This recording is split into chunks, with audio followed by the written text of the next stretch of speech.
another way we know the Bible was written by God is that it tells the truth about scientific things.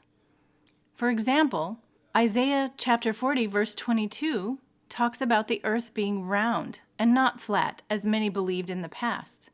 It wasn't until 1650 AD that people figured out that the earth free floats in space. People believed that the earth sat on a large animal or a giant. In Job 26:7, it says the earth is suspended without support in space.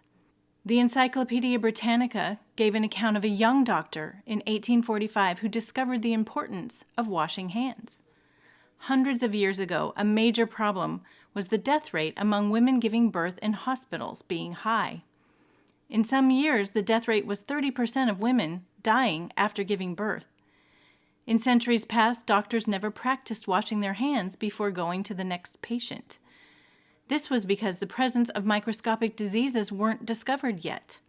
However, in the Bible, in Leviticus 15:13, it explains the necessity of physical cleanness. It says, "Now when a man with a discharge becomes cleansed from his discharge, then he shall count off for himself 7 days for his cleansing. He shall then wash his clothes and bathe his body in running water and will be clean." That was written in about 1400 BC, but the actual instructions were given verbally about 3,500 years ago at about 2500 BC. We all know that just by taking a blood sample, a doctor can evaluate the health issues and conditions of a person. And the discovery of healing through blood transfusions was a real game changer for medicine. A blood transfusion replenishes lost blood.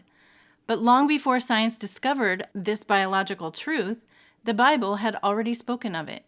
In Leviticus 17:11, it says, "For the life of the flesh is in the blood, and I have given it to you on the altar to make atonement for your souls. For it is the blood by reason of the life that makes atonement." Again, that was written in about 1400 BC, but the actual instruction was given about 3,500 years ago in about 2500 BC. The first law of thermodynamics was discovered in 1824 and states that heat is a form of energy and that thermodynamic processes are therefore subject to the principle of conservation of energy. This means that heat energy cannot be created or destroyed.